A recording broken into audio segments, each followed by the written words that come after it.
Hai Nakama Squad, kembali lagi bersama Nakama Aquatics. Mungkin kamu belum tahu kalau aslinya akuarium air laut udah ada lebih dulu sekitar 170 tahun lalu di London. Walau udah ada duluan, tapi nyatanya pamor akuarium laut masih kalah jauh ketimbang akuarium air tawar kalau misal kita ngomongin dalam kategori akuarium rumahan. Karena mayoritas penghobi pasti lebih memilih memelihara ikan air tawar.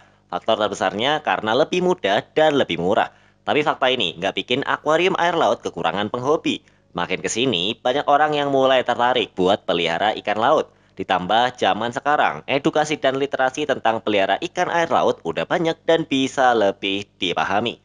Buat belajar di awal, kamu bisa memulai dengan punya Nano Reef Tank dulu. Wah, apaan tuh?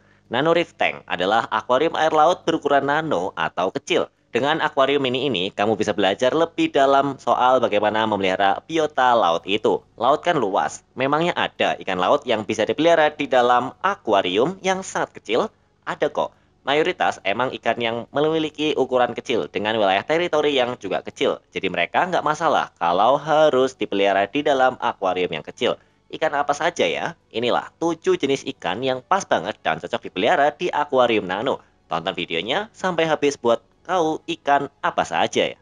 Yang pertama, clownfish. Pada tahun 2003, ada sebuah film bertemakan ikan yang membuat jenis ikan ini jadi dikenal oleh seluruh masyarakat dunia. Walau sebelumnya juga udah cukup dikenal, namun perilisan film Hollywood ini membuat nama ikan ini semakin melambung. Malahan sebutan awalnya jadi berubah karena masifnya pengaruh film tersebut. Ikan itu adalah ikan badut yang dikenal luas dengan sebutan ikan Nemo. Seperti di filmnya, ikan badut adalah penghuni daerah koral yang penuh dengan anemon. Di daerah inilah mereka tinggal, mencari makan, dan berkembang biak. Kalau kamu udah nonton filmnya, pasti ngira kalau daerah koral adalah daerah tersibuk di seluruh lautan. Nyatanya memang begitu. Daerah koral bisa digambarkan bagaikan pusat kota, sibuk, berisik, dengan banyaknya ikan yang lalu lalang.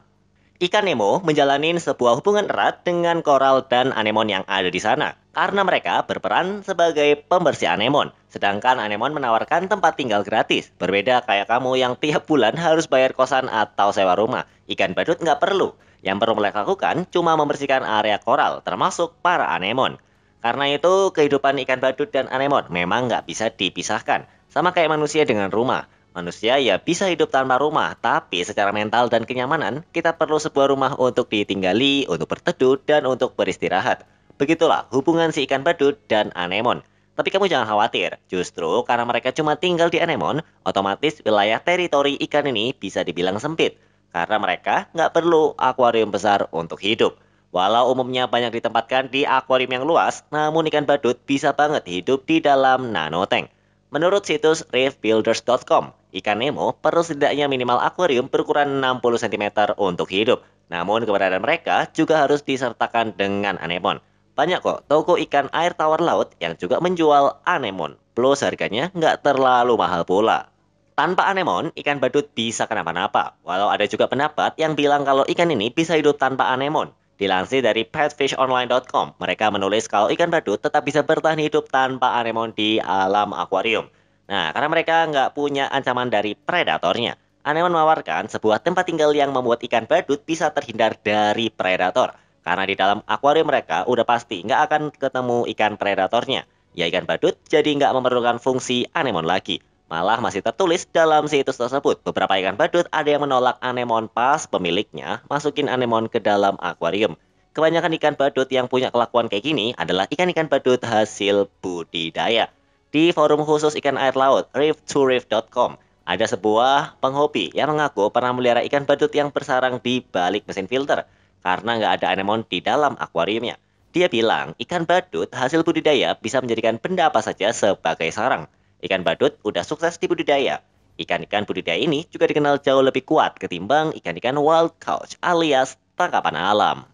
Ikan badut juga punya corak yang beragam dengan keunikan pola motif di badannya masing-masing. Mereka adalah ikan yang punya karakter menarik, interaktif, dan juga aktif di dalam akuarium. Gak heran kalau ikan badut bisa jadi ikan hias air laut yang paling terkenal di dunia. Yang kedua adalah cardinal fish. Pada tahun 2000 hingga 2001, penjualan ikan ini mencapai angka 700.000 hingga 1,4 juta ekor. Gede banget. Gak nyangka kan, ternyata ikan hias air laut angka penjualannya begitu besar. Lebih kerennya lagi, faktanya ikan tersebut adalah ikan endemik Indonesia. Dia adalah banggai cardinal fish. Angka penangkapan yang cukup tinggi secara nggak langsung berdampak kepada populasinya di alam. Cardinal fish ada beberapa jenis, tapi yang paling ngetop adalah si banggai ini. Dan jenis lain bernama pajama. Habitat asli ikan ini adalah di Laut Banggai, Sulawesi Tengah. Berbeda dengan si pajama, banggai cardinal fish cuma bisa ditemukan di Sulawesi Tengah saja. Ikan ini pertama kali muncul di pasaran sekitar tahun 1995 dan mayoritas merupakan ikan tangkapan alam.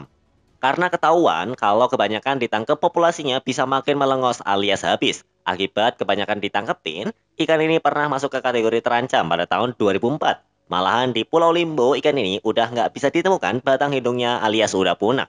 Fakta tersebut membuat banyak pihak mendesak kalau banggai cardinal fish ini harus banget dibudidaya. Jadi pemanfaatannya akan fokus ke arah situ dan nggak harus diambil dari alam. Kesuksesan budidaya ini akhirnya membuat populasi banggai cardinal fish di alam jadi makin terjaga. Di pasar lokal, ikan ini juga disebut sebagai capungan. Harganya juga terbilang murah, cuma 20.000 per ekor kalau dilihat di marketplace berwarna hijau. Berbeda dengan ikan badut yang hidup sepasang. Cardinal fish adalah ikan schooling alias ikan yang berkelompok. Jadi dalam satu tank, kamu bisa memelihara lebih dari 3 hingga 5 ekor ikan capungan. Tank yang kamu perlukan juga minimal berukuran 80 cm. Tank ukuran ini masih terbilang kecil buat hitungan ikan air laut. Mereka suka hidup di balik bebatuan. Jadi hardcap berupa batu bisa menjadi pilihan ornamen. Yang ketiga, Mandarin fish. Pada bulan Juli lalu, Singapura digemparkan dengan kemunculan ikan ini. Yang bikin orang sana gempar bukan karena ikannya yang serem atau berukuran raksasa, tapi mereka harusnya nggak ada di perairan Singapura. Seorang penyelam berhasil mengabadikan penampakan ikan asing tersebut di perairan Singapura.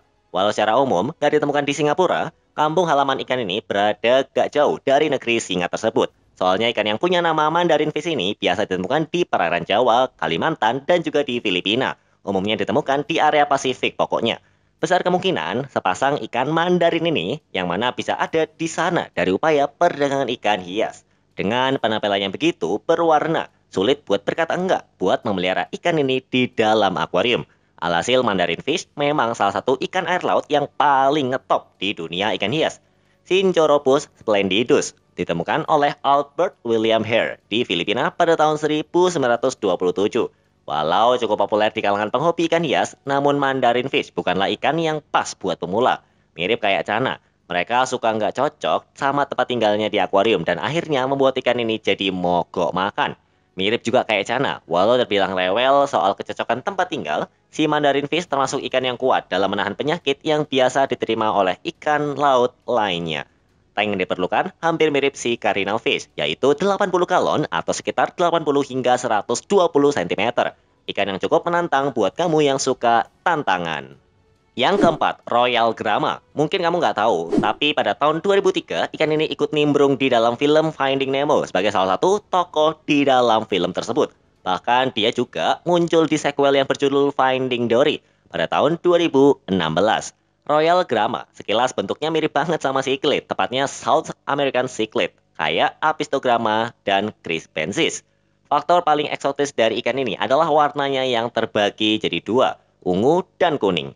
Royal Grama sering dipakai sebagai tukang bersih-bersih di dalam sebuah tank ekosistem, karena mereka memang sering memakan kotoran-kotoran dan parasit yang menempel di tubuh ikan yang lebih besar. Royal Grama memang ikan yang sangat terkenal di dunia ikan hias air laut. Ikan asal perairan Amerika Selatan ini dianggap sebagai peliharaan yang lucu, walau karakternya kadang sangat teritorial. Mereka nggak ragu buat mengejar ikan lain yang masuk ke wilayahnya. Makin mirip sama cichlid kan?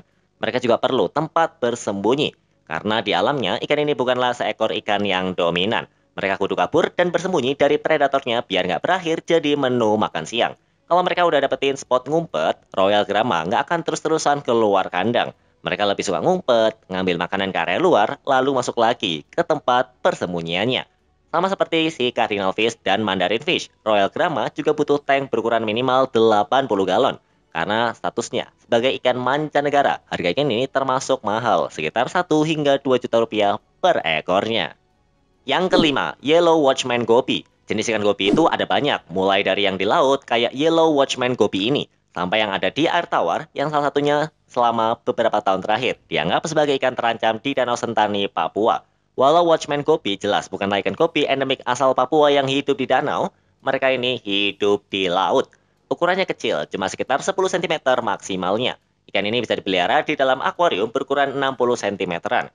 Ekosistem laut itu unik karena banyak banget simbiosis mutualisme yang dijalin antar spesies. Contohnya, hubungan baik yang dijalin antara Yellow Watchman Goby dengan jenis udang pistol dan Tiger Pistol Shrimp. Kemitraan antara udang pistol dan ikan goby adalah contoh simbiosis yang baik, di mana kedua belah pihak dalam hubungan tersebut mendapat manfaat. Ikan goby mendapat manfaat dari keterampilan menggali yang dimiliki si udang, sehingga memiliki akses ke liang yang dia bangun. Udang bangun rumah, si ikan kopi jadi penghuninya, sedangkan si udang pistol punya penglihatan yang nggak terlalu bagus. Jadi ikan kopi berperan sebagai mata-mata yang bisa menghindarkan si udang dari serangan predatornya.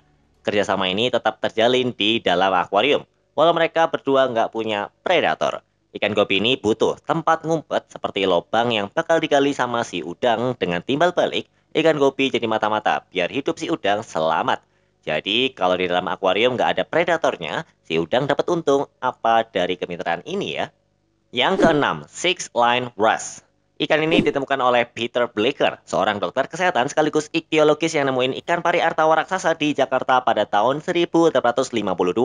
Bleeker sendiri nemuin ikan bernama Six Line Wrasse sekitar tahun 1852, 2 tahun setelah beliau nemuin ikan pari air tawar di Jakarta.